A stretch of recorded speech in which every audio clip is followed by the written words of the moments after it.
Cher Oh My Girl, tu la connais elle? La Spice Girl, Victoria Beckham. Mais savais-tu qu'elle a failli ruiner la carrière de son mec? Écoute Sir Alex. He fell in love with Victoria. That changed everything, I think. And being a football man, that I had to think about my own control of the club and where we're going with that. Et oui, pour l'entraîneur britannique, Beckham est devenu un autre homme en la rencontrant. Bling bling, comportement de star, à faire des coiffures comme ça ou comme ça. Résultat, un jour, Sir Alex a pété un câble et lui a balancé une chaussure dans la tête. Résultat, il est parti au Real des Galactiques avec sa fille épicée. Spice Girl quoi. Excusez-moi. Ouais. C'est à vous ça? Oh, pardon, j'avais égaré. Ouais, c'est la tête. Désolé. Épicé, c'est pas fou comme blague. Ah, désolé, j'ai reformulé. Y a pas qu'au cyclisme que les mecs sont dopés, sur FIFA aussi. On t'a trouvé les 3 joueurs les plus cheatés. Numéro 3, Lucas. Regarde-moi cette carte. Le mec est imprenable. 92 de vitesse, 87 en dribble. Un monstre. Par contre, dans la vraie vie, un monstre du banc de touche. Numéro 2, oh merde, comment on dit son prénom? Daniel Malen. Le prodige du PSV fait une grosse saison et dans FIFA, c'est sa vitesse qui est folle. Le gars a 94 en vitesse. T'appuies sur la gâchette, tu dribbles et tu marques. Enfin numéro 1, Marcus Rashford. 92 de vitesse, 83 en dribble, 82 en finition. En fait, quand ton adversaire l'a dans son équipe, tu peux gentiment lâcher la manette, comme le PSG l'a fait en 8ème face à Manu quoi. C'est quoi la pire dinguerie que tu aies faite pour aller en soirée? Parce que t'atteindras jamais le niveau de Ronaldinho mon pote. Il s'est mis sous la climatisation pour déclencher un rhume. Alors le médecin il a fait « Ouh là là, mais t'es malade, va dormir !» Et le soir même, il était là. Non les gars, il était là. Attends, car c'est pas fini. La veille d'un match, il jouait à la console, tranquille, avec Benachour. Benachour est parti se coucher, mais pas Ronny. Un matin, un pote m'appelle et me dit « Ronny, il est avec toi ?» Je lui dis « Oui », il me répond « C'est pas possible qu'il soit avec toi. Je l'ai vu devant un bar à 5h du mat, en train de vomir devant l'entrée. » Ah, sacré Ronny. Mais allez, je laisse la conclusion à Pierre Ménès. C'est-à-dire que tu voyais 5 gonzesses sublimes descendre l'escalier, tu savais qu'il y avait une grande chance qu'il y ait Ronaldinho qui arrive derrière. Et en plus, il prêtait ses jouets. Tous les week-ends, c'est pareil. On parle de la VAR ou du VAR, on peut dire les deux. Pour certains, c'est horrible, pour d'autres, c'est génial. Et toi, pour ou contre la VAR? C'est le débat de la semaine. Voici vos réactions les amis. Je suis à 100% contre la VAR. Comme dirait un certain Mohamed Eni, c'est la catastrophada.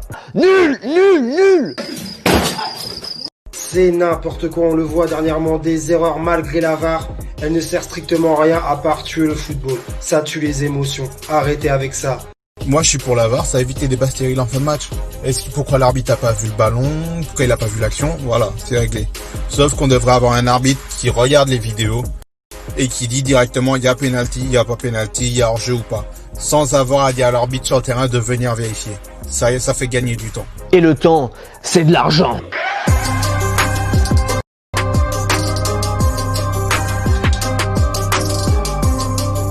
Le foot, c'est pas que pour les humains et les animaux.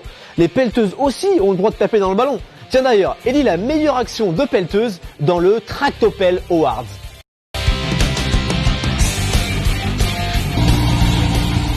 Et plat du pied, sécurité. Eh ouais mon pote. Une pelleteuse c'est tellement technique que ça peut jouer au foot et au basket. Eh ouais, balèze. Qui peut s'asseoir à la table de cette pelleteuse et lui dire « J'ai un meilleur jeu de tête que toi » Qui? Hein? En tout cas pas lui. Hein. Le plus important au football, ce n'est pas la puissance, c'est le toucher de balle. Le toucher de balle.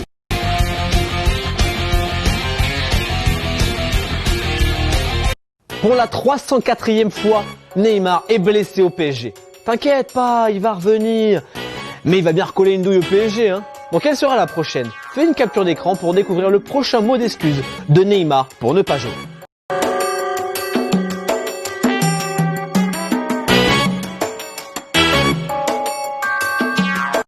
Allez là, oula, je suis pas souple.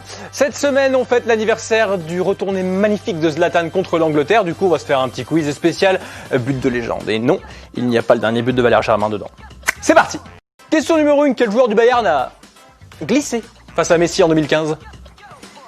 Et il s'est fait greffer de rein après ça. C'est le malheureux Jérôme Boateng qui avait visiblement mal vissé ses crampons.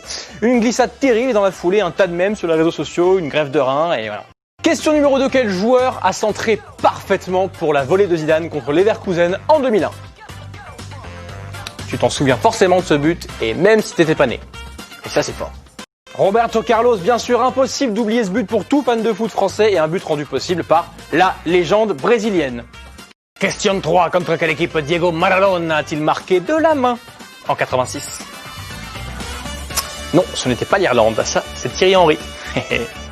Et c'est l'Angleterre qui a subi la dure loi de Maradona. Et si vous êtes vraiment chaud, vous vous souvenez qu'il avait aussi inscrit un but d'anthologie en partant du milieu de terrain.